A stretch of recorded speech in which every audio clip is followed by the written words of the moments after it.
Iya, jadi kalau begitu istri minggat, ya keluar dari rumah, ya jadi hari itu langsung sudah gugur kewajiban nafkah.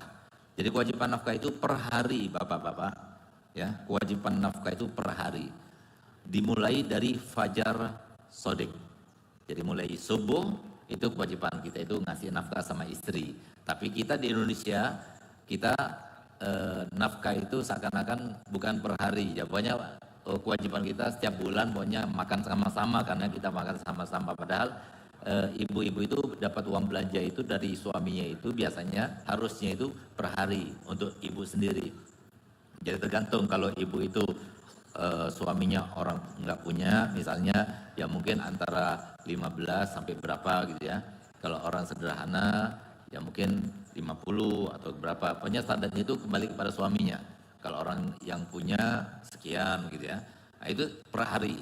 Nanti ada lebihnya itu untuk istrinya sendiri. Nah tapi di Indonesia ini nggak seperti itu. Biasanya langsung ngasih per bulan gitu.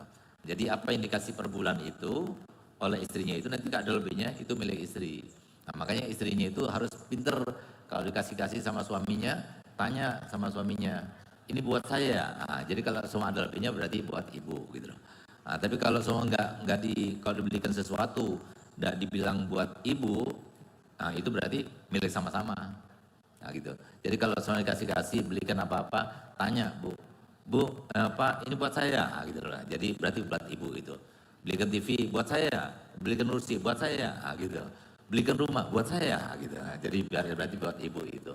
Jadi biar betul-betul jelas itu buat siapa. Kalau enggak itu milik suami masih gitu. Nanti kalau semua terjadi perceraian dan sebagainya, karena dalam Islam itu nggak ada harta gona gini kecuali kalau seumpama kerja sama-sama. Nah itu nanti ada gona gini, itu pun pakai suluh itu namanya, gona gini itu. Jadi kalau kita pakai hitungan Kemenak ya, agama Islam, syariat itu seperti itu. Jadi dengan suluh. Jadi berapa pemasukan suami, berapa pemasukan istri nanti kita persentasekan. Nah itu gona gini dalam Islam. Tapi kalau gona gini dengan pengadilan umum beda lagi. Nah, tapi kalau pengadilan agama seperti itu. Makanya solusinya kalau dikasih sama suami harus diperjelas. Ini buat saya, gitu. Harus diperjelas. Jadi supaya jelas itu milik suami atau milik istri atau milik bersama.